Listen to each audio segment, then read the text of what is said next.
community on student loan forgiveness and financial aid. Specific advice is not being provided. Seek the advice of a financial professional to help make informed decisions. At the design time, please place your questions in the chat.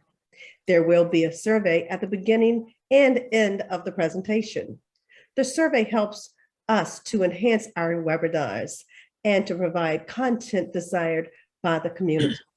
Each registrant will receive a copy of the slide presentation via email a few days after the presentation. Next slide, please. Next slide, please.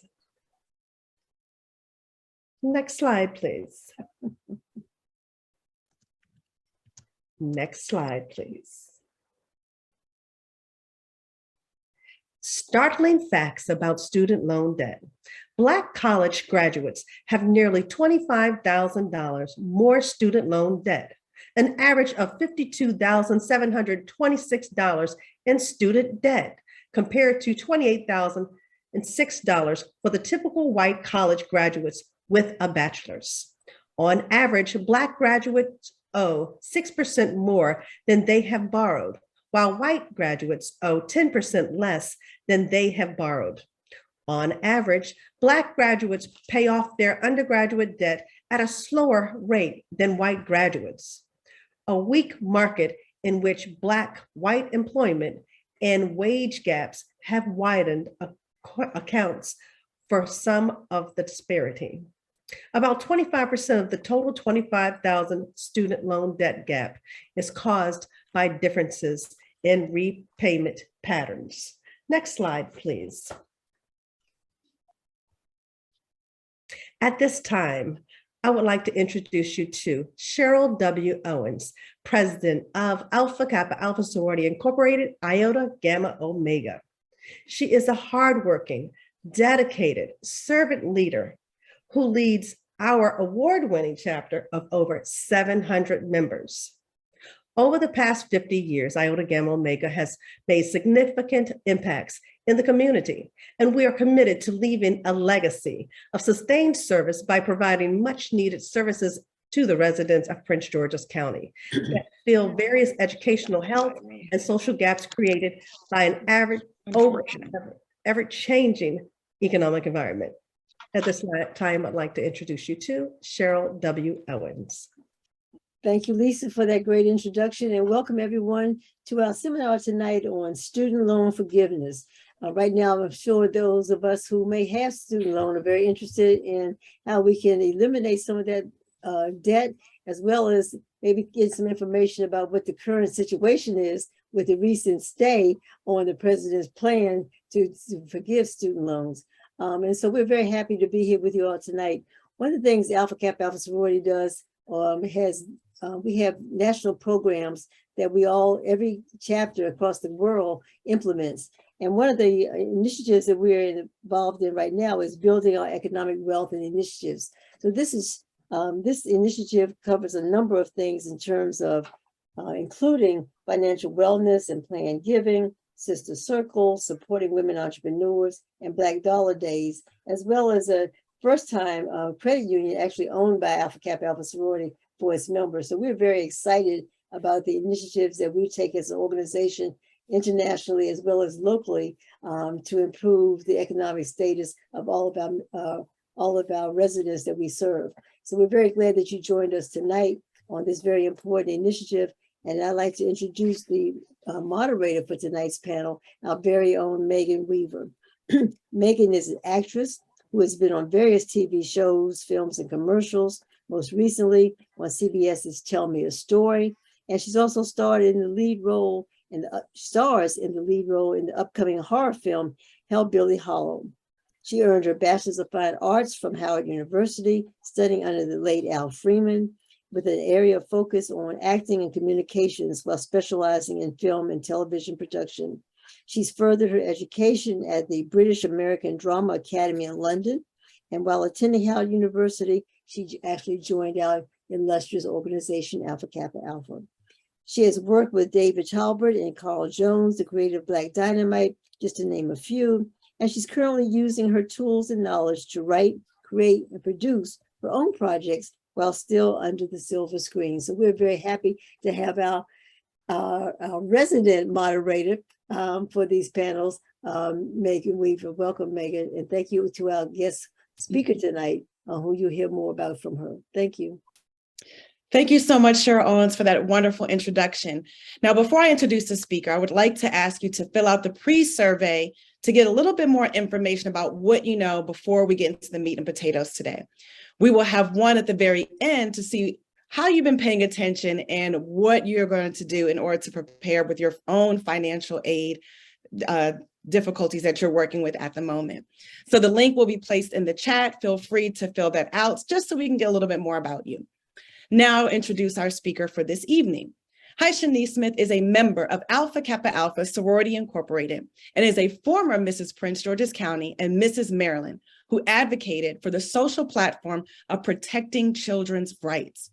For the past year, she has served as a member of the first global movement for children, championing the rights of over 2 billion children at the leading humanitarian organization for children, Save the Children. She also has a passion for college students as well, and making it more affordable and eradicating the inequities in financial aid. She continues to speak nationally and serves the financial aid community as a consultant for the National Organization of Financial Aid Administrators. She has been doing substantial work for over 20 years. She doesn't look like she's been doing this for over 20 years, so kudos to you for looking so amazing.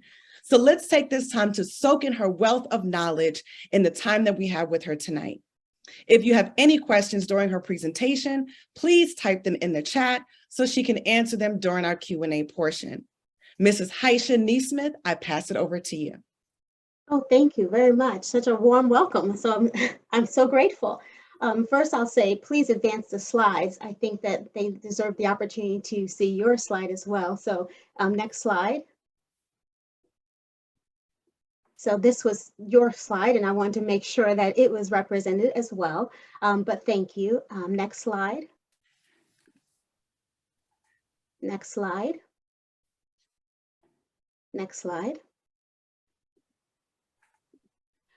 So this is my agenda for the day. I'm going to talk about the past and a little bit of just basic information you heard earlier about just statistics that are been published. I'm not here to be divisive, but I just think that being such an important portion of what Alpha Kappa Alpha does, which is making sure that they're supporting the community, I thought it was really relevant to show you that statistics, and I will get into that as well. I want to talk about the pause, the financial aid and the debt relief pause that a lot of you have been hearing about. I want to talk about payments regarding debt relief, and I want to talk about, most importantly, I think the meat and potatoes of my presentation is going to be about public service forgiveness of loans. But before I advance the slide, I think that it's very important that I talk about kind of what's going on in the media today, because I think everyone has been seeing what's going on and has been following it. And if you haven't, here's some information for you, because I think we're worried because we're hearing that what was proposed to us in August as the debt relief options that were going to be extended are currently in court and going through some legal noise and things that they actually saw were going to be happening. So I want to let you know that it isn't a surprise that these things are going on, and to caution you about worrying. Really, all we can do is what we can do, and to just continue. We've been given this benefit of the pause and everything that we have been kind of going through over the past months with the pandemic. So we do appreciate that.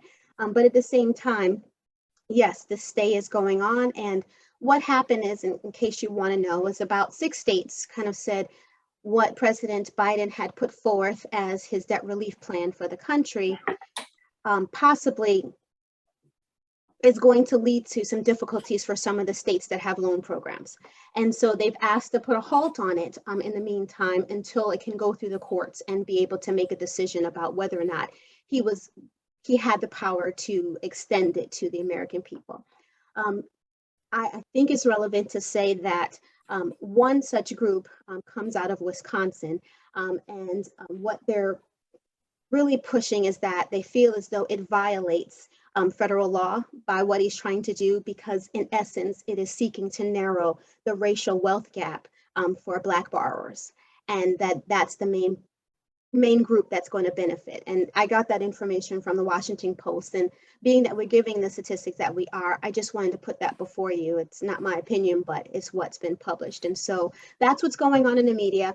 I'm still going to go forth with the presentation because I believe that this is going to move forward. And I think that it's relevant for us to take what has been given and what has been made affordable as an option, and to do all we can to be empowering and to help ourselves. So that's why we're still going forward with this. So if you weren't abreast of what's going on, that's a little bit of it. So I wanted to just take a little bit of deviation from the presentation to make sure that everyone knew that.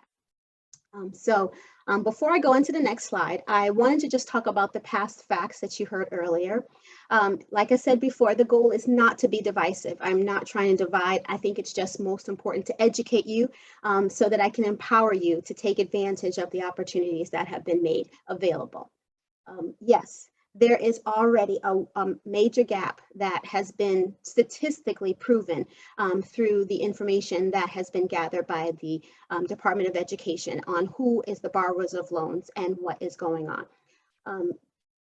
I also think that it's important in these presentations because I've kind of been hearing things like, oh, it's just people who don't want to make payments or people who are not taking responsibility. I think it's important for you to know that African-American borrowers are taking responsibility, and that the issue comes about is because they still owe 6%, not the same place, but more than they actually borrowed. I always talk about what's harder is not the loan itself, but the interest rate and the interest that is adding up as you go along. So that's why this is so important and why I was just so thankful that I got to put this information before you. What that gap mostly stems from is, you saw, is really about the repayment patterns and how we repay and understanding the repayment options that are available. And my time working as a director in many of the elite private universities, I help students, and what was really a struggle for me is because I was helping them to take out the loans. And internally, I was starting to really feel challenged with that. And so I wanted to move towards more being able to be helpful and to be able to speak and be honest and not just trying to reach enrollment numbers. So I'm really thankful that I get to make this presentation. And so that's why I'm here, to make sure that we're lessening that gap and that we're understanding all the repayment options, because what's been put before us is relief, is a repayment option that we can take advantage of. Next slide. So the first part is the pause. So in essence, financial aid, those who have been borrowers have been able to have this pause of financial aid and borrowing for their debt and making payments since March of 2020. So they have been paused and there have not been payments that were required. And the goal of this pause now being extended till December 31st was really to ensure that there is a smooth transition. So the fear is that there will be some unnecessarily defaults of people not understanding that payments are starting up again, people who are not understanding where their loans are. Some servicers did close down during the pandemic and during that pause time. And so what is really feared is that we're going to have people who are not ready and not prepared. And so my goal is just really of this presentation, number one, is to just give information and main takeaways, and to help you be that last thing that is with an exclamation point is to get prepared. So they are really expressing that this was the last pause. I mean, yes, we had, pause, okay, we're going to extend it. Pause, we're going to extend it. Well, I don't expect there to be any more extensions. I was 100% sure it wasn't going to be until the stay that's going on. So this is just my personal opinion. But I think that only, moves the needle maybe to 98 or 95%. I believe that we are going to see payments start up again. And so what I would give you as action in which you walk away from this presentation is a couple of things. One is to get acclimated, reacclimated to making payments. So just like we had to kind of get reacquainted with wearing shoes and putting on clothes and going out in public after the pandemic and wearing a mask and getting prepared to do those things, that's the same thing you need to do with the loans that you've had over time. So I would say, start looking at your budgeting so that you can make those payments once they start up. Start saving now, start getting prepared, maybe getting 1 or 2 of your payments ready so that you're ahead when it's time to start repaying in January. I would say start checking your accounts and seeing if they are still with the same servicer. You should have been receiving emails. If you gave them a valid email throughout the pandemic, they were sending, just saying, hey, remember us, we're going to be here when this all begins again. So check those servicer, see if your servicer has changed. I want to also implore upon you is to check your passwords that you have on those accounts, that they didn't need to be changed. Check the debit routing and account numbers. Some of your cards might have expired and those are no longer valid and you think it's just going to auto debit and be okay. Do everything you can to be your own advocate, and as your advocate for yourself is trying to really get an organized plan of how you're going to come on the other side of the pause. Next slide. As I said, if you don't know what's going on, so going into the second part of this presentation is about the payment relief. So in August, the 24th, President Biden came and said that he announced that the Department of Education was going to forgive loans. I think most people understood that if you have loans, that you qualify for about $10,000 in your debt being canceled or forgiven, depends upon the word, and I'll get to that in a minute. And that if you had Pell Grants when you received the loans, that you would then be provided up to $20,000 as opposed to the 10. And please know that there are income guidelines that go against that. So this one is income driven. So it is individuals as well as for married couples. And also the information that I read, kind of looks at both. It's not if your husband or significant other got Pell, then yours is, 20,000. It really applies individual borrowers. That's the relief that you're going to see. Next slide.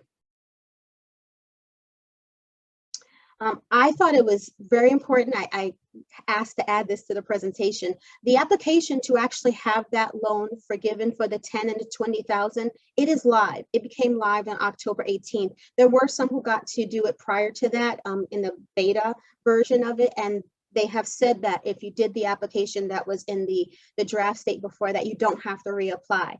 It did become live. It is a very simple application. Please don't feel like you need help or that you can't get through it. I think some who feel that when they filed for financial aid, they did this FAFSA that had 120 questions and, oh, this application is going to be similar. It is very short. It really is information that you'll have about yourself. It's most importantly, 2 things. One, that you actually apply, even though the stay is going on, even though that it's in the courts at the moment, I still advise you to apply, talk to others, just encourage them to apply. I will say, because they added the second part about be aware of scams, because anytime a new initiative comes out, there are scams. They actually produced this little piece, and that you'll be able to utilize the slide deck after this, but to just know that there are some scams that are already surfacing out there. So make sure you're going to the Federal Student Aid website. There's a link at the end of this presentation, so you'll have that information of where to go to get that information, but also you should have received emails from any servicer that you have. So just make sure that you're going and you're doing that application as soon as you possibly can. Also because they expect delays, so you want to make sure you're getting the application complete. Next slide. Also, I think it's important to note that even though those others that I've mentioned are the main headlines and the things that most people know about of the debt relief, the payment options, the payment relief that people are seeing, there are other things that are going to come forward as well. One, they talked about there are income-driven repayment plans. They've had those all along. So what an income-driven repayment plan is, it is tied directly to your income information. You would submit that to your servicer on an annual basis. Based upon your income level, they decide what the amount is that you have to pay. Some were still feeling that, especially coming out of immediately out of undergraduate, that amount that they were being asked to pay was still too high. And if we are nearing a recession or having inflation issues, that is a very important aspect of this, is that the repayment options that are going to become available and that they're going to launch are going to be lower, and so that students will be able to take part in that and lower the payments that they're receiving. So this is because 10 and 20,000, wherever you fall on it, it is an amount, but for a lot of people, it doesn't remove their total loan debt. It is just removing a portion of it. So just after you get that portion, you still want to work to get the payments lower so that they can be affordable, so that we're not causing this default or individuals not to be able to pay. The second part is what the rest of the presentation is about, and that is the Public Student Loan Forgiveness Program. A lot of people call it, PSLF. It is, people know it as teacher loan forgiveness. But one of the things that was so critical about what he mentioned was this new portion and going into the public student loan forgiveness process. And so that's what the remaining part of this presentation is. But it was just important that you know that there are other things about this other than the $10,000 and the $20,000 that you should really be flagging in your mind. So if you are struggling or if you have concerns about your payments, please make sure you're contacting your servicer, looking into these other repayment options and seeing, can you lower your payments if that is what's going to work better for you. Next slide. So before I talk about the Public Student Loan Forgiveness Program, I want to just make sure that I am answering some of the questions that maybe you have about this process, because the problem that has been going on with the Public Student Loan Forgiveness Program is that it was complicated. It was such a hard process for people to get through. When it came out, people were applying for it, and only, I believe it was only 2% of individuals were actually getting approved. So that was 98% of the people who submitted applications were getting denied. And so there was a campaign, and they received over 150,000 emails just from people saying, I'm working in public service. I am dedicating my life, over 10 years of service to a community. I should have the loans forgiven because I'm working in a field that may not be as lucrative and serving the community and working towards the public good. And so when we got the new Director of Federal Student Aid and the Department of Education, he agreed. And so they're putting forth effort into this forgiveness program to help others. Now, some people might think about, well, is it being discharged? Is it being canceled? I want to understand more about it. So they all really are kind of the same things, but forgiveness and cancellations mean you're no longer required to make payments, and that you would have this portion kind of wiped away. You would no longer have to make payments. It's not then you have to pay interest on the portion that got forgiven. It's just something that you no longer have to pay. There are others, and if there's anyone here, I always extend this because some don't know, but if you have a total and permanent disability, they added the other about schools that were not meeting the opportunity for people to actually get jobs about it, and so they closed a few schools. Those loans are actually discharged, and so they don't have to make payments of them, but they actually become discharged and no longer part of your record. And so these are all really the forgiveness and no longer having to pay the loans, and that is a great benefit, especially when we have the wage and the economic gaps that I spoke about earlier. So if you qualify for forgiveness, I want to encourage you. There is no feeling bad about it, or there isn't I don't want to do it because it's too hard. I have submitted an application. That's why I know that it is just so important for people to be able to basically create a legacy, because once we're able to remove ourselves from putting so much towards our loan, it then empowers our own financial abilities and strength, and be able to do more for ourselves and for the future generations to come. Next slide. So with the loan forgiveness, there are different options out there, and I would be remiss if I didn't put all of the opportunities in front of you. So currently what we're talking about, there's just two major programs that the government has. They have the public student loan forgiveness program and the temporary expanded version of that, which I'm going to talk more about because that's what this presentation is mainly to hit home. And then they have a teacher loan forgiveness program. So if you are in the teacher field, and what they have done to simplify it for the time being, which is only until October 31st, which I'm going to say in a minute, but these are some temporary expansions that are going to help you if you qualify for either of those two federal programs that will forgive your loans. But it's also important to note, because we're in this tri-state area, I wanted to put some additional resources in front of you. So Maryland has some state forgiveness programs that you can participate in. One is for nursing, one is for dentists. I've worked in fields with both nursing and dentists and know people who are participating in those programs. Also, because being Prince George's County and being so close to DC, I thought it was relevant as well to let you know that there are also some forgiveness programs there as well that you could qualify for.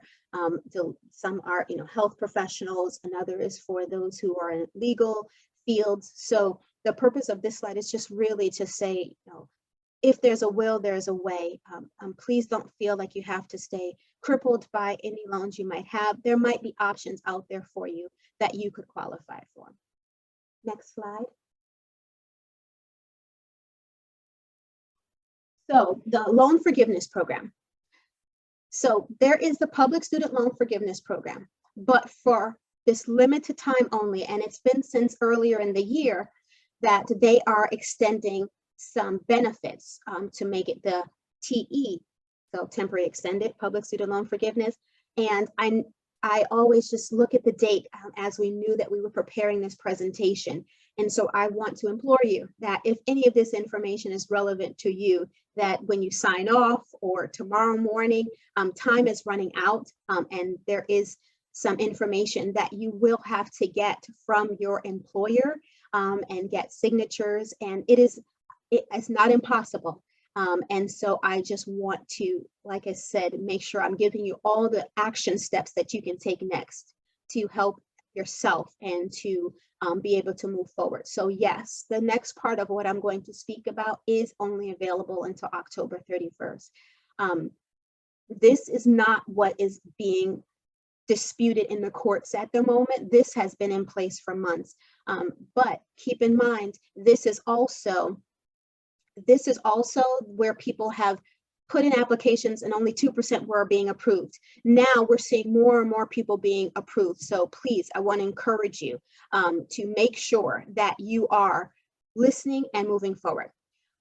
One of the things that is so important about this is that you can have your loans forgiven. And I'm going to talk more about it, but it was after 120 payments were made. And because of COVID, and they paused our loans for 33 months, those 33 months count towards those 120 payments. I think that is the greatest gift. If you can, think about if you're like, oh, I had to work for 120 payments, which was 10 years worth, but the time that we spent in this pandemic, this also counts as well. So now you only need 87. Next slide. So who can qualify for the public student loan forgiveness? One, I will say that you must be employed. You can be in federal, state, local, tribe. Before, those were the only things. Well, for now until October 31st, you can work for any agency that is listed and they file their taxes as a 501c3. That opened up a lot of universities and colleges. If you work for any organization that is filed, nonprofit, any of those qualify. If you have direct loans, they have to be direct loans. They cannot be private loans with lenders like Sallie Mae and Fannie Mae and I think and FELP also are also one of those under that. They have to be direct loans and they have to be consolidated. So this really is going out to consolidated individuals. If you haven't consolidated, it'll be really difficult to consolidate in a short time. Another standard that you had to have is you had to already be in an income-driven repayment plan. That was what was knocking out a lot of that 98% of people who used to apply. That is waived until October 31st. And then also, like I said, you had to have made 120 payments, but now you have to make at least 87, and that's only until October 31st. Next slide. So just unpacking it, and this information is really mostly for you to take the slide deck away. So I won't hit on each and every one of them because I've kind of said them, but this talks about that first bullet point of, what organizations apply. Colleges and university was a big one that opened up a lot of opportunities, but really start with checking your employer. And it doesn't have to be the current employer. You can go back to every employer that you've had since 2006. So 2006 on, all of the employers that will qualify for it. You do have to work for one right now, but also it goes back over the time, and it doesn't have to be consistently. It can be over time if you've kind of skipped over and skipped around on different jobs. Next slide. The second point is work for that organization full-time. It is what that organization deems as full-time. So that counts for it. So whichever is greater, but you do need to be working full-time. Next slide. Have direct loans. I think I've really explained that. And unfortunately, I mean, a lot of people have petitioned, but I feel the same way. Private lenders should count under this, but because of laws in regards to their profit building, they were not able to incorporate that. So it has to be things that were given under the William D. Ford Federal Direct Loan Programs to qualify for the forgiveness. Next slide. This one is the repay your student loans in an income-driven plan after October 1st. If you are still interested in this, please still apply. This might still apply to you. Just know that for now, you don't have to be in that plan. They will take any of the payments that were outside of the plan that you were making as full payments. I will say that if you were making payments during the pandemic because we're in relief periods, or if you were enrolled in school and those deferments, those do not count towards months of 120 payments being made successfully. Next slide. And I think I said 2006 before, it is 2007. Also, you had to be making the payments. So this is what I was speaking about. There are also a couple of other additions. If you were in forbearance, that is a period where you're not able to make payments. If you were in forbearance for 12 months or greater or consecutively, they will count those 12 months. Only for this temporary extended relief until the 31st. And then also, if it was 36 consecutive months or greater under that waiver, you count those as well. And next slide.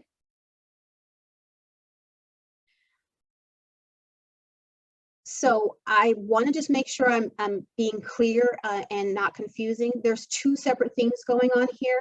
The relief that is up to $20,000 is one thing, and this public student loan forgiveness is another.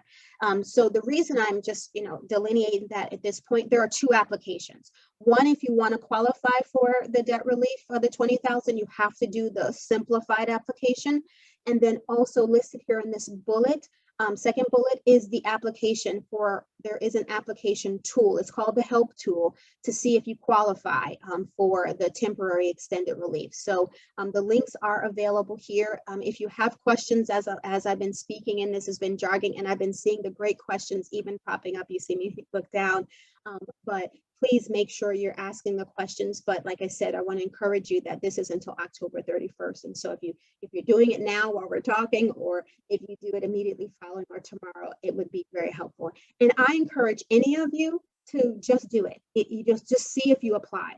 I think a lot of times just automatically make ourselves disqualified because we just talk ourselves out of it. At least do all these applications, and what's the worst that could happen? That you just would end up still where you are. Next slide. So in summary, this is to summarize the loan forgiveness program. One, you have to be employed by an organization, which is a 501c3 only until October 31st. If not, then you had to be in a federal, state, local nonprofit organization, or it also, if you had military service, that counts. If you had direct federal loans, those count. You have your income-driven repayment plan and or any other plan that you were making payments, a valid payment during that time from October 1st, 2007 till now. And then if you've been making payments, they're adding them up. You have to have at least 120, which you'll take out those 33 months of the COVID relief that we were seeing. So you have to have at least 87 other payments. This is only until October 31st. Next slide. So in my final thoughts, I hope that this has been helpful. My goal and why I enjoy doing these presentations is, you know, what we've always heard as we're getting towards that time of the year is the tenets of Kwanzaa, which is the Kujijakalia, which is we have to help ourselves. We have self-determination that we want to come from up underneath these loans and maybe the oppressiveness that we've been feeling as we've had them. I've worked in the field. I've seen people come into my office to want to go back, to want to pursue academic endeavors, but they can't because they're saddled with loan debt. So I encourage you to empower, help yourself, and fill out those applications because only you can do it. Ujamaa is cooperative economics. So if we financially, you know, why am I here? Because yes, I did the application too. I've worked in higher education for over 25 years, and I was help administering the financial aid process that created all these loans, but yet I wasn't eligible for the public student loan forgiveness program. And so now I want to encourage anybody who I can. I have, you know, family members and people I know on the street I've talked to about making sure that you are applying and at least doing the application. And then make sure that we are realizing that we're helping each other. So if you can forward this presentation on to anyone else that you think might benefit from it, not just for the public student loan forgiveness portion, but also about the direct loans, I encourage you to do that.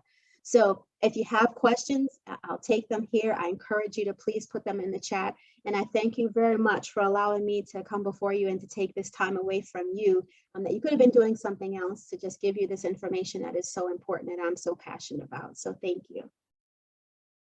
Next slide. Here is some resources, as I stated, so that if you want to look back on the statistics that I provided, they are from the Department of Education. They are listed there.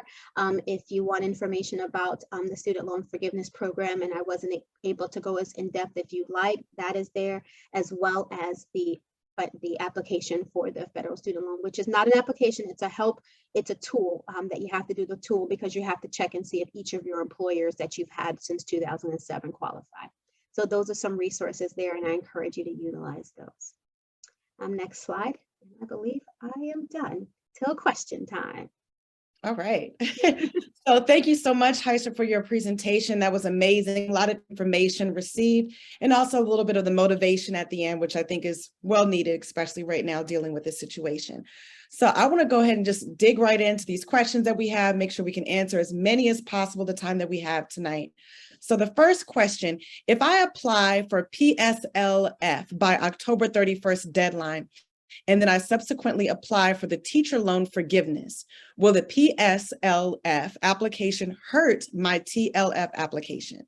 Nope, they're not. They're working in parallel, and you want to put as many things out there as you possibly can, and you can't get both.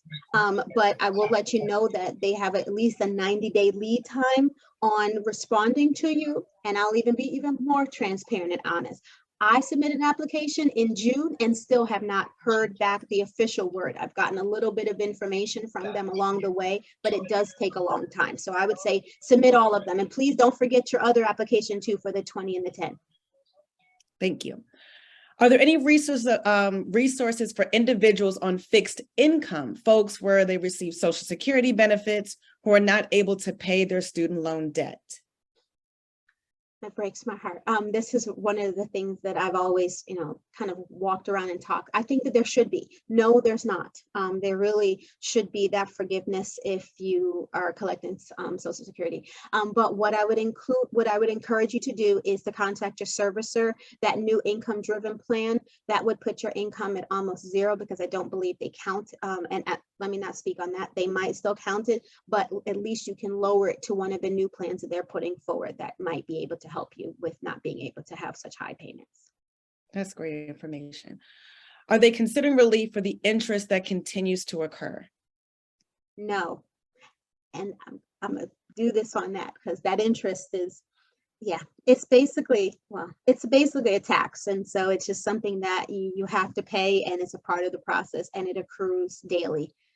So nope, there's no change coming. And as of December 31st, when you wake up the next morning, interest will start again. Okay, good to know, or at least now to know. Start planning, start saving. Do something now about it, so it won't be a shocker when it actually is Yes. December 31st. If you cut your payments in half, so to speak, are they still charging your interest on the full amount before it was cut in half? They seem to like to do that so they can continue to have interest occur that they can later capitalize. The interest is on the entire principal, always calculated on the principal, and it's based upon the interest rate that you have. There are some things that you can do to lower your interest rate, like making online payments with some lenders, making certain number of payments in a row, but that's the only thing you can do, and it is on the total amount that the interest is being calculated. So it doesn't matter your payment amount, you're still going to have the same interest. And what's the biggest problem with this is, and why that gap exists, and why, back to those statistics, why some people end up having more debt, is because your payments are not covering it, not even the interest. So if there's any encouragement, I would say, is try your best to at least pay the interest part. Your loan, the needle doesn't move on your loan, but you don't want it to get bigger. Got it. What is the best option to pay your loans off quicker? Is it best to do it based off my interest or income, or is there another option that's better? Pay it, pay. If you really, I'm no financial advisor. I mean, because legally I don't want to be, what is on the hook for it. But I will say there's little things that you can do. I mean, if you think about it, some individuals start to take classes, and so their loans will go into a period of not having to be paid. And then at that point, they pay. And so you're getting ahead because they're not adding up interest because you're in school. And so you can get a little bit, more ahead. Or if it's, like I said, paying more than the interest and getting those paid off. Some of us, we made payments during the pandemic before we started knowing that they were talking about this. That was a pause, so there was no interest. So it was almost a 0% interest at that point. But at the end of the day, I just encourage you to get them paid off and not to take out loans anymore. I don't work for a university anymore, so I can say that, but I just think getting yourself more into debt is really where we just continue to stay where we are. Got it. What does the Janet Hoffman Loan Assistance Program entail? I'm in nursing school now, so I'm very interested in that. I would encourage you to visit the website for Maryland and to look into that more in depth. And really, it's not to push off the question, but I really want to encourage you to do that so that you can prepare yourself while you're still in school to be lined up, to be able to qualify for that thereafter.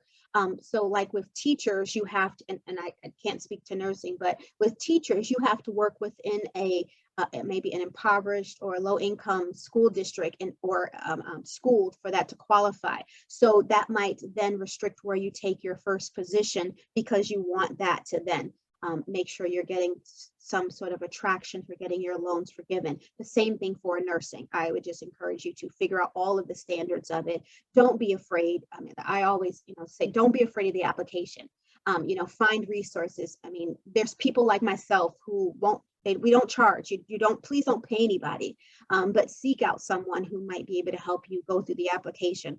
Have a cup of lemonade, sit down on a Sunday. If it takes you forever to get through it, it's one day. At least you got through the application and you then advocated and you empowered yourself. Yes. Is it possible to make interest only payments on student loans? If so, are there any real benefits to that payment plan? It's a lot of uncertainty right now, because then if you qualify for the one of the forgiveness, you're like, am I paying stuff in vain? I don't know if I should make payments. People weren't making some payments once they knew we might get some relief during the pandemic. So really, I would encourage, how you make payments on the interest is you make extra payments each month. So you pay the principal or the payment that is required, and there at that point, you pay more. And so that gets you closer so that the next month your interest is a little bit lower and your more goes towards your principal. So you just want to keep paying interest, keep getting in front of that interest portion of it. There is no interest only until you get to the point where you're kind of, when they're looking at your income driven and trying to see how much you should pay, even if, and there's some where they say you should pay zero.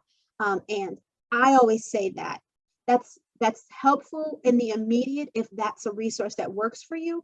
But at the same time, it's not benefiting you to have that interest continuing to add up, because then you become like that 6%, that percent that I was talking about of individuals where their loan is way more than what they originally borrowed when they were an undergraduate. And now here they sit 10 and 20 years later, and the loan is almost doubled. So you really want to make sure you're at least paying the interest. People who are in school currently, I know that question has come up. If you have loans because you're in grad school, I would still encourage you to pay the interest that is still adding up while you're in school. Got it.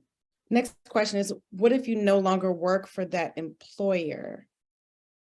If you are doing the application, they want to make sure that you're currently working for an employer that qualifies, and then any of your past ones, you don't have to still be working for those for you to count those months. But currently, you need to sit in an employer that does qualify. And I think I also was remiss in not mentioning earlier, so I'm taking the liberty. The public student loan program, public student loan forgiveness program is not contingent upon your income. Before you had to be in an income-driven plan, but currently they're not checking income in any type of way. They're just seeing that you work for an employer that is under a 501c3. Got it. So if you don't apply for the PSLF program by October 31st, then instead of only having to make 87 payments, do you revert back to the 120 payments, or do the 33 gift payments apply to everyone? They're saying that it's 120 right now. They haven't made any determination of what's going to happen on the other side of it. So if I was being honest, before they came into this temporary relief, before it was in, I think, October of 2021, you still had to do the 120, and they weren't talking about the pandemic forgiveness payments being included. So I almost feel as though the Band-Aid is just going to get ripped off and it's just going to go back to the same thing. But I am encouraged because the director that they have hired that is over that particular department knows that this is a faulty system, and they have made promises that they're going to fix it. And I would hope that in the fixing process that it becomes a part of what they have instituted. Got it. What happens if you've never made any payments because you were in school? I know we talked about having a question about being in school. So what would you tell that person? Well, if you're in school, you have not gotten to the point of making 120 payments. So if you are in school, you've made a payment, say you were aggressive and you were trying to, well, those don't count because you were in school. So the public student loan, I would give you the other advice of what I said, and I saw it in the chat. So thank you to the nursing individual who mentioned it, but it is an underserved area that you would have to work in. And maybe that then directs you towards what you want to do after graduation. And also, like I said, if you're in school and interest is adding up because you have an unsubsidized loan, which means the interest is adding up while you're in school, I still want to encourage you pay off your interest while you're in school, if you can. Maybe a job, federal work study or something, you could put some towards it. So just help yourself. Great recommendation. Can anyone who was in school and have a Pell Grant, even if it's years ago, apply for the student loan relief? Yes. So I think the question is, yes, so the Pell Grant portion, they're saying they're going to go back and look at the time in which you first started borrowing if you qualified for Pell, and that's what they're going to utilize. So like I said, the application gave no indication of what they're going to do. It didn't even ask, did you have Pell, or just asked if you feel as though you make under 125,000 or 250 if you're married. So they're saying that if you did qualify for Pell, you're going to see the 20,000. Okay. And let's see, where are we here? Can we consolidate a Sallie Mae loan to another lender and qualify for forgiveness? So if you've been following media, before October 1st, they were saying that FELP loans and loans that were not specifically private lenders could have been consolidated in. And there were some legal cases that came out, and no, you cannot do that anymore after October 1. If you did it before October 1, they're saying that they may still allow that to be eligible, but after and thereafter making this presentation on the 25th, you cannot. And also, it's going to be really hard to get your consolidation application through by the 31st to then be considered. So, Okay. If a loan is over 30 years old, can they deny income-driven payments and charge over $400 a month? they can charge whatever they want. But you hope that you want to get before a servicer that will listen to you, and that it won't be preparatory and people, realize that you're struggling and not try to help. And please know you're not alone. I mean, there's individuals who, 30 and 35 that I've come across years out of school that are still have federal and student loans debt that they are struggling to get paid off.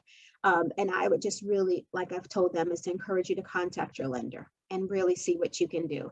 And if not, start thinking strategically about how you can.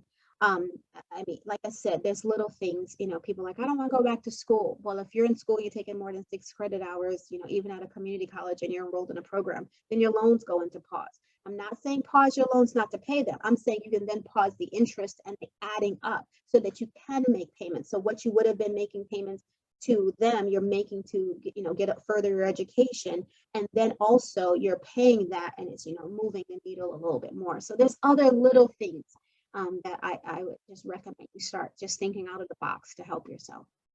Yes, I agree. How do I locate my EIN? Look at your W-2. On your W-2, that number was there because that person is being awesome right now, and they are on the tool because the tool asks what the EIN number. So I am impressed. They are sitting there working on the side. Okay, I'm watching the presentation, I'm working over here. Yes. Smart. Yes, I love this, that we're all multitasking, taking notes. I am not offended. Please do it. Multitask during this presentation. Yes, do it now. That's really good advice. I love that. Okay, can you work? We have a couple more questions, then we're going to wrap up a little bit. If you have any, we still have a couple left, but I want to make sure we have everything answered in the time that we have. Can you work for a qualifying employer and be enrolled in a graduated payment plan and receive the PSLF? Yes, temporarily. Remember I said that originally you had to be in the income-driven plan, but they have an asterisk where they're saying until October 31st, then no, you do not have to then be under the plan. But after October 31st, that graduate plan will no longer be eligible for that. And you will have to move over to an income-driven and then start having them calculate from there on. So, and I think earlier I said, I know you're going to ask me this question, you do have to currently be working for a qualified employer. And then it goes back to your history. And then you can kind of look and see if any of the other employers that in your past that you might not work for anymore, they do qualify. If they were, they have to be qualified. EIN, check their EIN, and then those count. But you currently, and they're going to, if you want to know, why it's hard to get your application in between the 25th and the 31st, they're going to actually call your current employer. So I didn't say this earlier, but if you are going to submit the application, stay with your employer at least until you hear whether or not the qualified employer that you're on, whether or not you qualify for it. I know that's hard. They do promise that they'll have the answers by the 31st of December, but yeah. Got it. Okay. So let's get through these. Do you know if there are any different qualifications in receiving the 10,000 versus getting the maximum amount of forgiveness? No, if you go to the website, and thank you to the person in the chat who just said they just finished that application, it really isn't asking any other qualifying questions other than the ones we stated. It asks you to log in under your information, your social security number, so they can identify you. You would think this is something they would already do, but a lot of the agencies can't talk to each other and without your permission. So kind of this application actually allows the Department of Education to talk to the IRS. So they already, once they get that from you, then they can do more of information gathering on their own, but they're only just saying right now you had to have had Pell for the other and that your income has to be at that limit. I think that's why so many people are not liking Biden's plan, because it also is very simple, and it doesn't delineate between others who may have other things going on, but that is the only qualifications. Got it. Did you say that you have to currently work for the qualifying employer? Yes. Well, a qualified employer. You have to currently be working for it. But your past ones, so for example, so it's not confusing, say you've worked for 5 places and currently you work for a qualified employer, like Save the Children. And so then you have all of these places in the past that you worked. And so the one immediately that you just left, they qualified, but the one before that didn't qualify. Okay, but the one before it does qualify. Then you only get it for the ones that you actually were qualifying, and they count the payments that you made while you were at that employer towards the 120 payments. Got it. Are Parents Plus loans eligible for teacher forgiveness? I don't think so. I was trying to think, is there any way?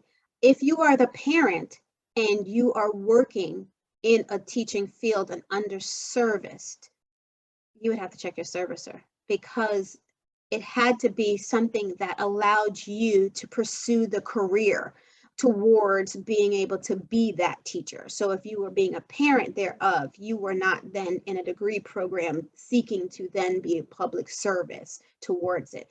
But I don't want, like I said, advocate for yourself. I would still call your servicer. I would still ask the question, talk to a supervisor, like go all the way through the chains that you possibly can.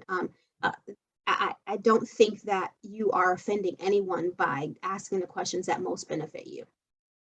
Agreed. It never hurts to ask. Mm-hmm. Okay. What if you're a substitute teacher? Does that count? I think that you have to be enrolled within or working for an employer that is an underserved. And if you're substituting, you might work for the district. I do not know specifically, and I worked for a teacher's college, and so no one has ever asked me that from a substitution teacher. What I would do is say get the application and complete it and see what the question asks. A lot of this really is detailed when you're filling it out, and so don't let an answer that I give you or an answer that you've made up in your mind stop you from at least doing the application. I agree. I think it never hurts to try. If you have Mhm. something in your, we have another one coming in. What if you've applied for teacher's loan forgiveness and denied? Can you still apply for other forgiveness loans? Yes, and even the teacher one that you've been denied for, like I said before, they found that the system was faulty, and so they opened it up, and that's why they made the limited eligibility for this period. And they actually looked back at the applications of everybody that they denied. So they went back and reviewed that. So I would even start to reach out and ask for yourself that, did I get reviewed again? What can I supply that maybe you didn't have before as far as a question? Resubmit the application, submit another one. So please submit the application. Got it. So it looks like we don't have any more questions coming in. I want to make sure we answer everything and no one has been missed here or has any last minute questions. Perfect. I'm just encouraged. I'm watching them all say this is so helpful. So yes, it helped me. It helped my soul. This. And the resources are available up on the screen. We will email these slides to you as well so that you will have this as a reference and continue to be motivated. You got this information that she's provided. Wonderful information. So thank you again. We do have another survey and a closing remarks from Christy Holden. So I am going to pass that over to her. Thank you, Haisha Neesmith, for all your information today and this presentation. It has been amazing and very helpful. Thank you. Thank you.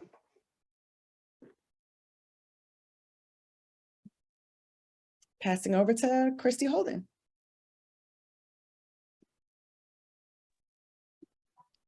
May need to unmute. They won't. I was trying to turn my video on, but I need someone to give me permission to do that for this program. Okay. All righty, here I am. So thank you all for attending this on behalf of our Economic Wellness chairpersons, Phyllis and Lisa. We'd like to, on behalf of our president, Cheryl Owens, and Ivy Community Charities Executive Director, Cheryl Penny Garnett, we'd like to thank you for joining us this evening.